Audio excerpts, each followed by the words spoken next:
Eu estava na sala assistindo a novela das 8, quando meu genro entrou, desligou a TV na minha cara e disse: "Vá para o seu quarto, velha. Esta é minha sala agora." Minha filha estava ali, bem do meu lado, e sabe o que ela fez? Desviou o olhar. A própria filha que eu carreguei no colo, que eu criei sozinha, trabalhando de faxineira para dar estudo, comida e roupa limpa. Simplesmente virou a cara e deixou aquele homem me humilhar na minha própria casa. Naquele momento, algo quebrou dentro de mim. Peguei minhas chaves, minha bolsa e saí sem olhar para trás. No dia seguinte, um homem de terno fino tocou a campainha da casa. Quando minha filha abriu a porta, a vida dela e do marido nunca mais seria a mesma. O que esse homem veio fazer ali mudou tudo, absolutamente tudo. Mas antes de eu contar o que aconteceu, me diz uma coisa: de onde você está me ouvindo agora? Está em casa, no trabalho, no ônibus voltando para casa? Comenta aí embaixo. Adoro saber de onde vocês me acompanham. E se você gosta de histórias reais assim, histórias de gente como a gente, se inscreve no canal e ativa o sininho, porque aqui eu conto o que acontece de verdade na vida, sem filtro, sem mentira. E olha, você precisa ouvir essa história até o final, porque o que aconteceu depois, ninguém esperava. Nem eu mesma acreditei quando tudo se resolveu. Meu nome é Helena. Tenho 63 anos e durante quase 40 anos da minha vida, eu fui aquela mulher que todo mundo conhece. A que se sacrifica, a que põe todo mundo na frente, a que esquece de si mesma para cuidar dos outros. Eu engravidei da Júlia com 19 anos. O pai dela, o Marcelo, sumiu quando descobriu que eu estava grávida. Simplesmente desapareceu, mudou de cidade, e eu nunca mais tive notícia dele. Fiquei sozinha, morando num quartinho de fundos na casa da minha mãe, em Duque de Caxias, dormindo num colchão no chão com minha bebê. Minha mãe ajudava como podia, mas ela também tinha pouco. Então eu comecei a trabalhar. Limpava a casa de segunda a sábado, às vezes até 3 casas por dia. Acordava às 5 da manhã, deixava a Júlia com minha mãe e ia pegar 2 ônibus para chegar nos bairros nobres do Rio. Limpava banheiro, passava roupa, lavava louça, fazia comida. Voltava às 7 da noite morta de cansada, com as mãos machucadas de tanto esfregar, as costas doendo, os pés inchados. Mas quando eu chegava e via minha filha correndo para me abraçar, tudo valia a pena. Eu prometi para mim mesma que ela teria uma vida diferente da minha, que ela ia estudar, ia ter oportunidades, ia ser alguém na vida. E olha, eu cumpri minha promessa. Coloquei a Júlia numa escola boa, mesmo tendo que fazer um esforço danado todo mês para pagar. Comprava material escolar, uniforme, pagava as festinhas, as excursões. Ela nunca passou vergonha na frente dos coleguinhas. Nunca. Quando ela quis fazer inglês, eu arrumei mais uma casa para limpar. Quando ela quis fazer natação, eu trabalhei aos domingos fazendo faxina em escritórios. Eu me virava. Fui assim durante anos. A Júlia cresceu, se formou no ensino médio com notas boas, entrou numa faculdade particular de administração. Quem pagou? Eu. Cada mensalidade era um pedaço de mim, do meu suor, mas eu pagava feliz porque era o futuro da minha filha. Durante esses anos todos, eu juntei um dinheirinho e consegui comprar um apartamento pequeno, de 2 quartos, em Nilópolis. Nada luxuoso, mas era meu, estava no meu nome, comprado com o dinheiro do meu trabalho honesto. Foi lá que a gente fez nossa vida. Eu arrumei tudo direitinho, bem simples, mas com carinho. Era nosso cantinho. A Júlia conheceu o Diego quando estava no último ano da faculdade. Ele trabalhava numa loja de celulares no shopping. Logo de cara, eu não gostei muito dele. Tinha alguma coisa que me incomodava, mas eu não queria ser aquela mãe chata, controladora. Então deixei. Pensei, ela já é adulta, sabe o que faz. Eles namoraram uns 2 anos e resolveram casar. Eu organizei o casamento, paguei quase tudo. Fiz uma festa simples, mas bonita num salão ali perto de casa, com buffet, bolo, decoração. Gastei todas as minhas economias porque eu queria ver minha filha feliz. No começo eles moravam de aluguel, mas o dinheiro era apertado. O Diego vivia reclamando do emprego, trocando de um lugar para outro, nunca estava satisfeito. Então a Júlia veio conversar comigo. Disse que eles estavam com dificuldade, que o aluguel estava pesando, que estavam pensando em morar comigo por um tempo, só até se organizarem. Eu, que mãe boba, aceitei na hora. Falei: "Claro, filha, a casa é nossa, vem para cá." Eles vieram com a promessa de que seria temporário, uns 6 meses no máximo. Isso faz 4 anos. No começo estava tudo bem. Eles ficaram no quarto da Júlia e eu continuei no meu. A gente dividia as despesas da casa, cada um ajudava com alguma coisa. Mas aos poucos, as coisas foram mudando. O Diego começou a chegar mais tarde, ia direto para o quarto sem nem dar boa noite. Parou de ajudar nas despesas, sempre vinha com alguma desculpa. Que o dinheiro tinha atrasado, que tinha tido um gasto inesperado, que no mês que vem ele compensava. Só que o mês que vem nunca chegava. Quem pagava tudo era eu. Luz, água, gás, mercado, tudo. E olha que eu já estava com 60 anos, trabalhando ainda em 2 casas porque não podia parar, precisava sustentar a minha casa e agora eles 2 também. Comecei a notar que o Diego me tratava diferente. Quando era só eu e a Júlia em casa, ele era de um jeito. Mas quando tinha visita, ele mudava completamente. Fazia piadinhas sobre mim, me chamava de esquecida, de ultrapassada. Uma vez a mãe dele veio almoçar aqui em casa e eu tinha feito uma feijoada, daquelas bem caprichadas, sabe? Passei a manhã inteira na cozinha.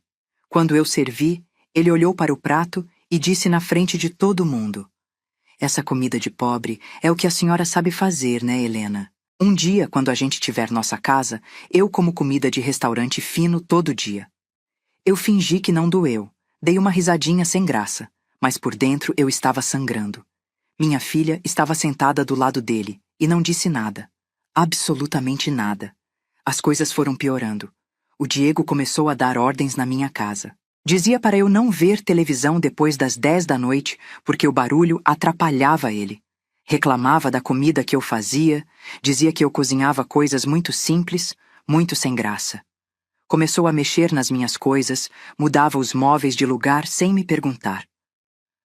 Uma vez eu cheguei em casa e ele tinha jogado fora uma poltrona que era da minha mãe, que tinha um valor sentimental enorme para mim. Quando eu perguntei onde estava a poltrona, ele disse: "Aquela coisa velha? Joguei fora. Estava ocupando espaço. A gente precisa modernizar essa casa, Helena. Você vive no passado." Eu chorei tanto naquele dia. Fui falar com a Júlia, mas ela disse que era só uma poltrona velha mesmo, que eu estava exagerando, que o Diego estava tentando melhorar a casa. Eu não acreditava no que estava ouvindo. Minha própria filha tomando o lado dele contra mim. Teve um dia que eu estava na sala dobando roupa, minha roupa que eu tinha acabado de lavar, e o Diego chegou e disse: "Você pode fazer isso no seu quarto? A sala é área social, não é lavanderia." Eu olhei para ele sem entender. Aquela era a minha casa. Eu que tinha comprado com meu dinheiro. E ele estava me mandando ir para o meu quarto. Mas sabe o que eu fiz? Peguei o cesto de roupa e fui para o quarto. Porque eu não queria criar confusão, não queria que minha filha ficasse no meio de uma briga. Eu sempre evitei conflito. Sempre fui de engolir sapo, de deixar para lá, de pensar que as coisas iam melhorar. Mas não melhoravam. Só pioravam. Aí chegamos naquele dia que eu contei no começo. Era uma quinta-feira. Eu lembro bem. Eu tinha chegado do trabalho às 7 horas, tinha feito janta para todo mundo, lavado a louça, arrumado a cozinha. Fui tomar meu banho e depois sentei na sala para assistir minha novela. Era a única coisa que eu pedia. Meia hora de sossego para ver minha novela. O Diego tinha saído e voltou umas 8h30. Entrou na sala com aquela cara emburrada de sempre, foi direto até a televisão e desligou.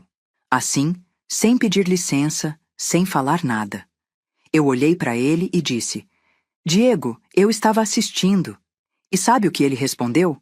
"Vá para o seu quarto, velha. Esta é minha sala agora.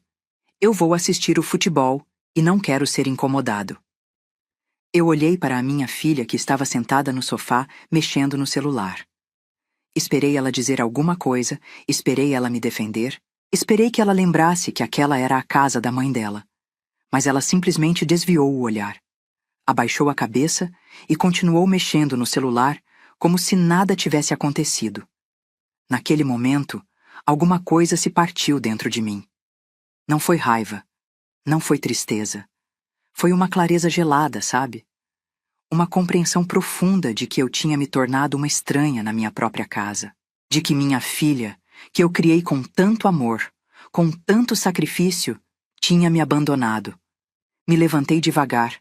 Peguei minha bolsa que estava no gancho perto da porta, peguei as chaves do carro, um Palio velho que eu tinha conseguido comprar há uns 3 anos, e saí. Não disse uma palavra. Simplesmente saí. Ouvi o Diego gritar lá de dentro. É isso aí, vai passear. E já que vai sair, compra refrigerante que acabou. Entrei no carro e dirigi sem saber para onde ia. Chorei tanto que mal conseguia enxergar a rua. Acabei parando num posto de gasolina, fiquei lá sentada no carro tentando entender o que tinha acontecido com a minha vida. Como é que eu tinha chegado naquele ponto? Fui dormir na casa da minha prima Márcia, em São João de Meriti. Contei tudo para ela e ela ficou indignada. Helena, você não pode deixar esse menino te tratar assim. Essa é sua casa. Põe ele para fora. Mas como eu ia fazer isso? Era o marido da minha filha. Se eu botasse ele para fora, ia perder minha filha de vez. Passei a noite toda acordada, pensando, repassando tudo na cabeça. E foi nessa noite que eu tomei uma decisão. Mas não foi a decisão que ninguém esperava. No dia seguinte, sexta-feira de manhã, eu não fui trabalhar. Liguei para a dona da casa onde eu fazia faxina e disse que estava passando mal. Liguei para a Márcia e pedi um favor que eu nunca tinha pedido para ninguém. Pedi que ela fosse comigo até um lugar. Chegamos num prédio comercial na Avenida Presidente Vargas, centro do Rio. Subimos até o 10º andar. Entramos num escritório de advocacia. Eu tinha guardado o cartão desse advogado há muitos anos. Ele era filho de uma senhora para quem eu trabalhava limpando a casa. O doutor Roberto sempre foi muito educado comigo, sempre me tratou com respeito. Quando a mãe dele faleceu, há uns 5 anos, ele me chamou e disse: Dona Helena, a senhora foi muito boa para minha mãe. Se um dia precisar de alguma coisa, qualquer coisa me procure. Eu nunca tinha procurado. Até aquele dia. O doutor Roberto me recebeu pessoalmente, me ofereceu café, me tratou com uma gentileza que eu já tinha até esquecido que existia. Contei tudo para ele, absolutamente tudo. E no final eu disse: Doutor, eu quero resolver isso do jeito certo. Eu quero minha casa de volta, mas não quero prejudicar minha filha. Ele ficou me olhando por um longo tempo e depois disse: Dona Helena, a senhora sabe que esse apartamento está no nome da senhora, correto? Eu disse que sim. E a senhora sabe que a senhora pode pedir para qualquer pessoa sair da sua propriedade, inclusive sua filha e seu genro? Eu sabia, mas explicava que era complicado, que era minha filha. Ele então me fez uma pergunta que mudou tudo. Dona Helena, a senhora por acaso tem algum outro bem além desse apartamento? Alguma coisa que a senhora nunca comentou com sua filha? Eu respirei fundo. Era hora de contar a verdade. A verdade que eu tinha guardado por todos esses anos. Olhei para o doutor Roberto e disse: Tenho sim, doutor. Tenho bastante coisa, na verdade. Acho que ele não esperava essa resposta porque ele arregalou os olhos. Eu continuei. Minha mãe faleceu há 5 anos. Ela morava naquela casa velha em Duque de Caxias. Lembra que eu falei? Pois é. Aquela casa estava num terreno grande, eram 500 metros quadrados. Quando minha mãe morreu, eu era filha única, então tudo ficou para mim. Eu vendi aquele terreno, doutor. Venderam para uma construtora que ia fazer um prédio ali. Eu recebi 350 mil reais. O doutor Roberto se ajeitou na cadeira, prestando atenção. E eu não gastei esse dinheiro, doutor. Eu investi. O senhor lembra que a mãe do senhor me apresentou para aquela amiga dela, a dona Beatriz, que tinha uma imobiliária? Ele acenou que sim. Pois é, a dona Beatriz me ajudou a investir esse dinheiro. Eu comprei 3 kitnetes em Niterói, pertinho da universidade. Aluguei as 3. Dá um dinheirinho bom todo mês, sabe? E eu também comprei umas ações, nada muito arriscado, coisa segura que a dona Beatriz me indicou. Hoje eu tenho quase 500 mil reais guardados, doutor. Sem contar o valor do meu apartamento em Nilópolis e dessas kitnetes. O doutor Roberto ficou me olhando com uma expressão que eu não soube identificar. Então ele perguntou: "E sua filha não sabe de nada disso?" Eu balancei a cabeça. "Não sabe, doutor. Eu nunca contei para ela. Sabe por quê? Porque minha mãe, antes de morrer, me fez prometer uma coisa. Ela disse: Helena, você é boa demais. Você se doa demais. Guarda esse dinheiro, não conta para ninguém. É para você ter segurança na velhice. Para você não depender de ninguém. Promete para mim." E eu prometi. Fiquei quieta. Continuei trabalhando nas minhas faxinas porque eu gosto de trabalhar. Me mantenho ocupada. E o dinheiro dos aluguéis eu sempre guardei. Sempre vivi de forma simples porque é o que eu sei fazer. Mas minha filha acha que eu sou pobre, que eu não tenho nada além daquele apartamento. O doutor Roberto deu um sorriso pequeno e disse: "Dona Helena, acho que está na hora da senhora ensinar alguns valores para sua filha. E para esse genro também. Vamos fazer o seguinte." E ele passou a próxima hora me explicando exatamente o que eu deveria fazer. Saí daquele escritório com um plano. Um plano perfeito. Voltei para a casa da minha prima, mas não contei nada para ela ainda. Passei o final de semana lá, pensando, me preparando psicologicamente. A Júlia me ligou no sábado à tarde. Não perguntou se eu estava bem, não se desculpou por nada. Só disse: "Mãe, cadê você? Tem roupa para lavar e o mercado está acabando." Eu respondi com uma voz bem calma: "Estou na casa da Márcia. Vou ficar aqui mais uns dias." Ela desligou sem nem se despedir. No domingo à noite eu voltei para casa. Era tarde, quase 10 horas. Entrei bem quietinha. A sala estava toda bagunçada, tinha lata de cerveja em cima da mesa, salgadinho espalhado pelo sofá, o controle remoto jogado no chão. Fui para o meu quarto, fechei a porta e deitei. Ouvi o Diego e a Júlia conversando no quarto deles.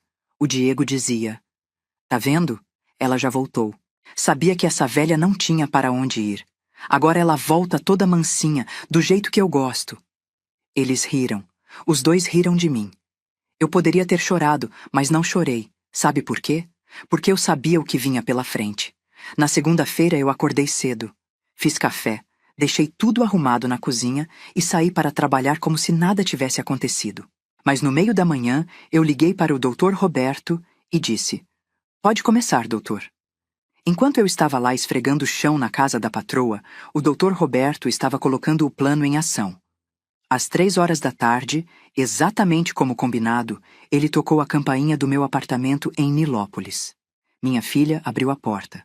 Ela me contou isso depois, chorando. O doutor Roberto estava de terno, com uma pasta executiva na mão. Se apresentou como meu advogado.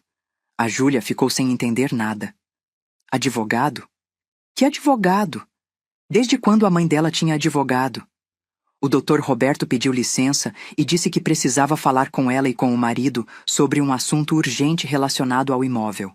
O Diego apareceu de bermuda e chinelo, com aquela cara de dono da situação. O doutor Roberto entrou, sentou na sala, abriu a pasta e começou. "Estou aqui representando a senhora Helena Maria da Silva, proprietária legal deste imóvel. Vim notificá-los de que a proprietária necessita que os senhores desocupem o imóvel no prazo de 30 dias." A Júlia quase caiu para trás. O Diego deu uma risada de deboche e disse: "Peraí, moço. A Helena não tem dinheiro nem para advogado. Quem é você de verdade? Quanto ela te pagou para vir aqui fazer essa palhaçada?" O doutor Roberto manteve a calma, como eu sabia que ele faria. Ele tirou da pasta uma série de documentos. "Senhor Diego, senhora Júlia, aqui estão os documentos que comprovam que este apartamento está registrado em nome da senhora Helena Maria da Silva, desde 2007. Aqui está a notificação de desocupação, conforme previsto no Código Civil. Os senhores têm 30 dias para deixar o imóvel. Caso não o façam de forma amigável, será necessário entrar com uma ação de despejo." A Júlia começou a gaguejar. Mas... Essa é a casa da minha mãe. Eu sou filha dela. Ela não pode me colocar para fora assim." O doutor Roberto respondeu: "Pode sim, senhora. A senhora é maior de idade, casada. Não paga aluguel e, conforme me foi relatado, não contribui com as despesas da casa. Legalmente, a senhora Helena tem todo o direito de pedir que os senhores se retirem. O Diego bateu a mão na mesa. Ah, é? E para onde é que a gente vai? A velha sabe que a gente não tem para onde ir. Isso é sacanagem. Foi aí que o Dr. Roberto soltou a primeira bomba. Senhor Diego, sugiro que o senhor modere seu tom e suas palavras.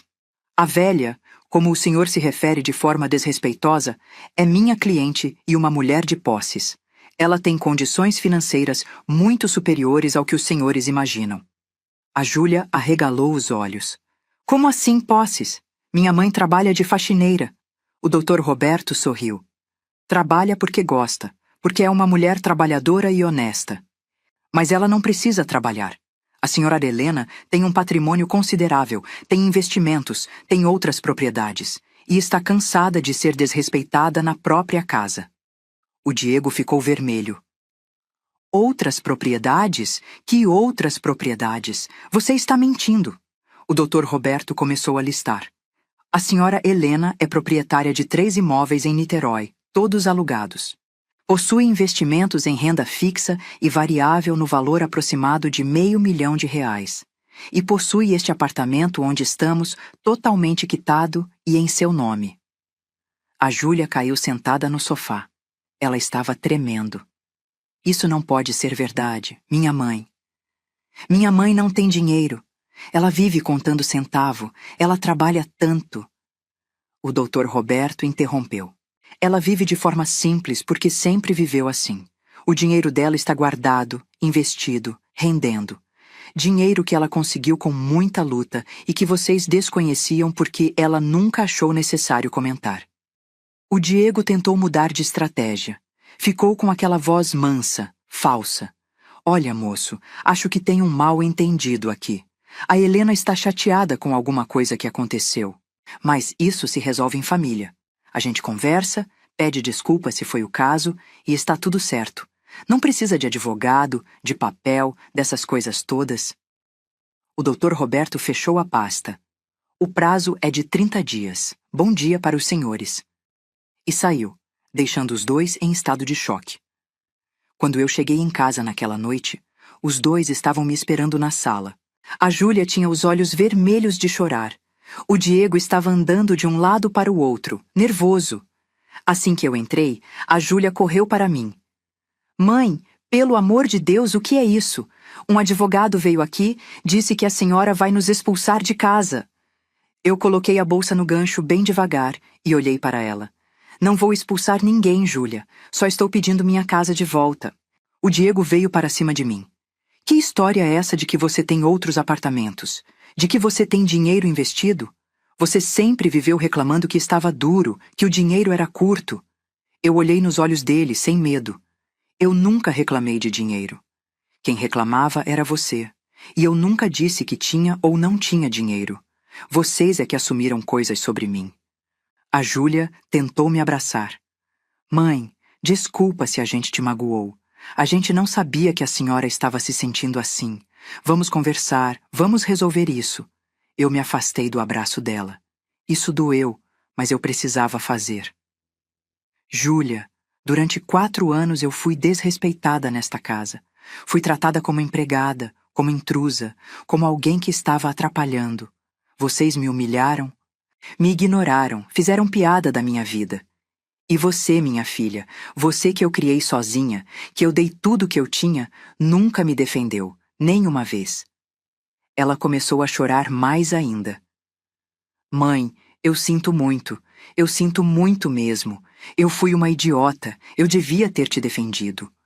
O Diego tentou outra abordagem.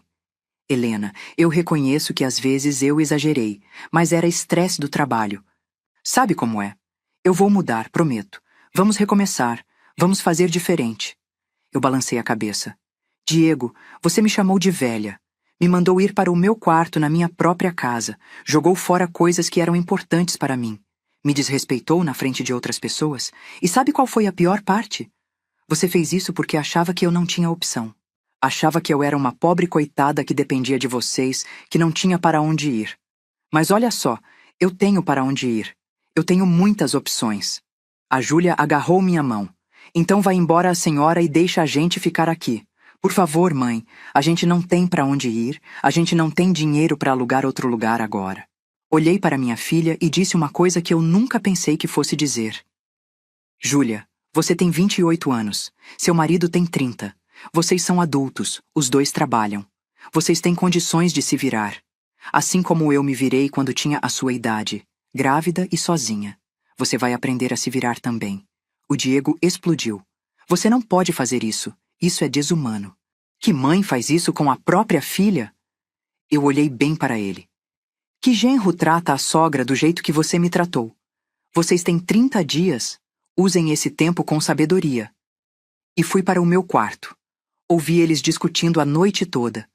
O Diego culpando a Júlia chorando, os dois tentando descobrir o que fazer. Eu dormi tranquila pela primeira vez em anos. Nos dias seguintes, eles tentaram de tudo. A Júlia ficava me seguindo pela casa, chorando, pedindo desculpas. O Diego tentou ser simpático, ofereceu para fazer as compras, para ajudar em casa. Mas eu sabia que não era genuíno. Era desespero. No 10º dia, eles vieram com outra proposta. Queriam pagar aluguel. Ofereceram-me pagar para continuar morando lá. Eu perguntei quanto. O Diego disse que eles podiam pagar R$ 600 por mês. Eu quase ri. R$ 600 por um apartamento de 2 quartos em Nilópolis? Cada kitnet minha em Niterói rendia 800. Eu disse não. No 15º dia, apareceu a mãe do Diego na minha porta. Uma senhora metida a importante, cheia de frescura. Ela entrou sem nem pedir licença e disse: Helena, não sei que birra é essa que você pegou com meu filho, mas isso já passou dos limites. Você vai desfazer essa palhaçada de despejo agora. Eu estava tomando café, nem me levantei. Não é birra, dona Carmen, e não vou desfazer nada. Ela continuou. Você sabe quanto custa um aluguel hoje em dia? Você quer que meu filho passe necessidade? Eu coloquei a xícara na mesa e olhei para ela. Dona Carmen, seu filho tem 30 anos e trabalha. Ele não vai passar necessidade, mas se a senhora está tão preocupada, ele pode ir morar com a senhora. Ela ficou vermelha. Eu não tenho espaço na minha casa. E outra coisa, você devia ter vergonha, colocar a própria filha na rua. Que tipo de mãe faz isso? Eu me levantei, cheguei bem perto dela e disse baixinho, mas firme. O tipo de mãe que passou a vida inteira se sacrificando e foi tratada como lixo. O tipo de mãe que finalmente aprendeu que respeito é mais importante que sangue. E agora, dona Carmen, por gentileza, se retire da minha casa. A senhora não foi convidada a entrar. Ela saiu bufando, dizendo que eu ia me arrepender, que eu ia ficar velha e sozinha, que ninguém ia cuidar de mim. Deixei ela falar. No 20º dia, a Júlia veio com a cartada final. Ela estava grávida, mostrou o teste de farmácia, disse que tinha descoberto há 1 semana, que estava de quase 2 meses. Mãe, a senhora vai ser avó, a senhora vai colocar a neta na rua? Eu senti o coração apertar. Não vou mentir, mas eu tinha que ser forte. Júlia, isso muda alguma coisa? Muda o fato de você ter me desrespeitado? Muda o fato de você ter deixado seu marido me humilhar? Ela chorou. Mãe, eu estava errada, mas agora tem um bebê envolvido. Eu respirei fundo. E esse bebê vai ter 2 pais jovens e capazes de cuidar dele. Igual eu cuidei de você, sozinha.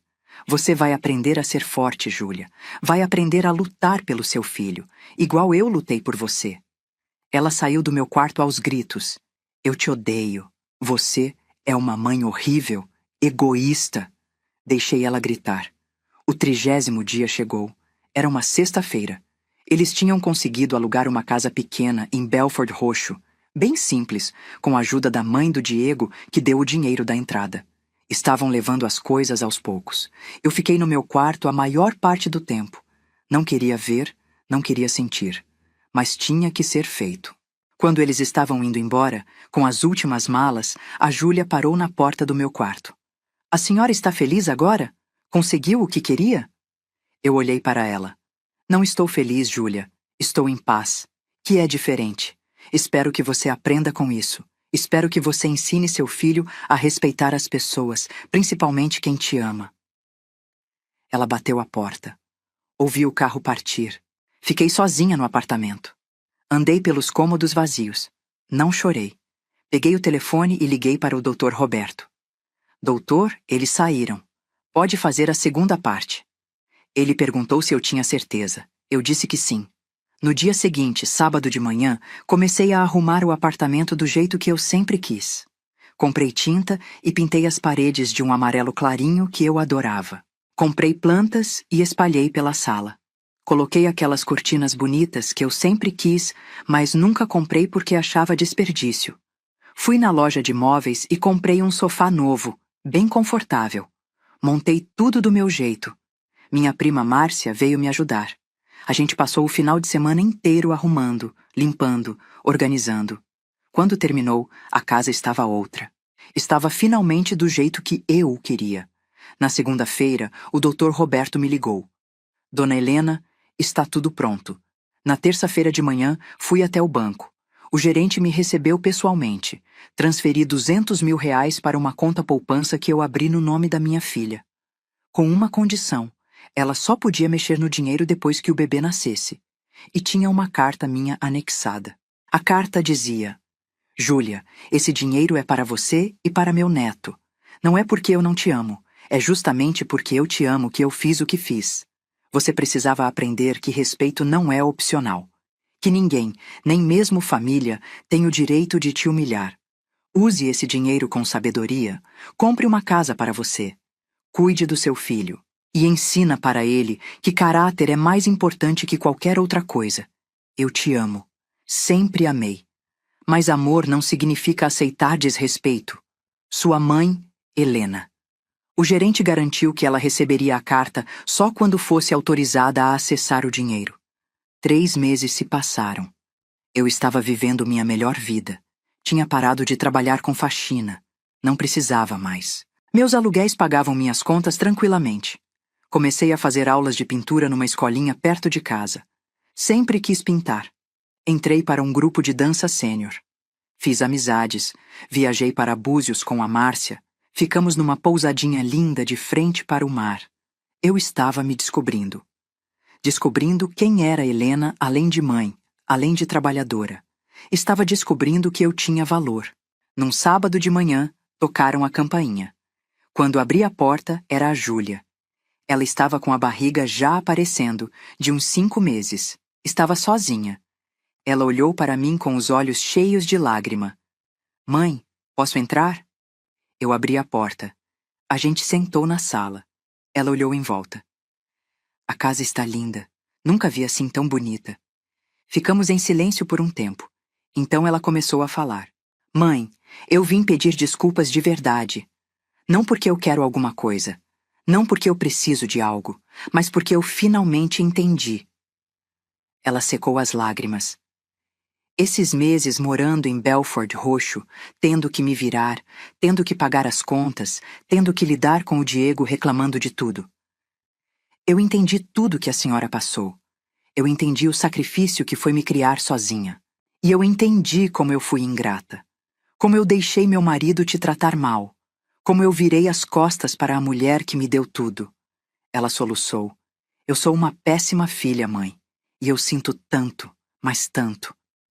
Eu segurei a mão dela. Júlia, você não é uma péssima filha. Você é uma filha que errou, que cometeu erros graves, mas que pode aprender com eles. Ela olhou para mim. E o Diego? A gente está separado. Ele não quis mudar, sabe? Continua achando que o mundo inteiro está errado, menos ele. E eu percebi que não quero criar meu filho perto dessa energia. Não quero que meu filho cresça, achando que tudo bem desrespeitar os outros. Eu apertei a mão dela. Estou orgulhosa de você por tomar essa decisão. Ela deu um sorriso pequeno. É difícil, mãe. É muito difícil. Mas agora eu entendo por que a senhora conseguiu. Porque a senhora é a mulher mais forte que eu conheço. A gente conversou por horas. Conversamos de verdade, coisa que a gente não fazia há anos. Ela me contou sobre a gravidez, sobre os planos dela. Disse que estava fazendo uns bicos de administração, trabalhando home office. que estava morando numa casa simples, mas que era dela, que ela estava pagando, que estava aprendendo a se virar. No final, antes dela ir embora, ela olhou para mim e perguntou: Mãe, a senhora me perdoa? Eu olhei bem nos olhos dela. Eu te perdoo, Júlia. Mas mais importante que isso, eu espero que você perdoe a si mesma e que você aprenda, que você cresça, que você seja uma mãe melhor do que eu fui. Ela arregalou os olhos. Mãe, a senhora foi a melhor mãe do mundo. Eu balancei a cabeça. Não fui, não. Se eu tivesse sido, teria te ensinado a ter limites mais cedo. Teria te ensinado que amor não é só dar, é também ensinar.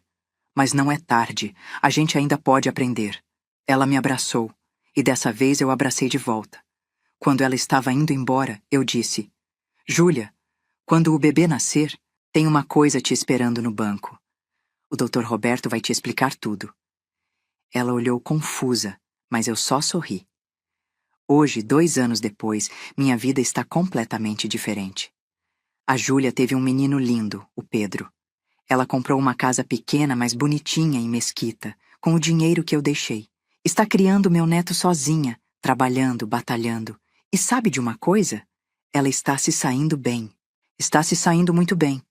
A gente se vê toda semana. Eu cuido do Pedro às vezes, mas com limites saudáveis.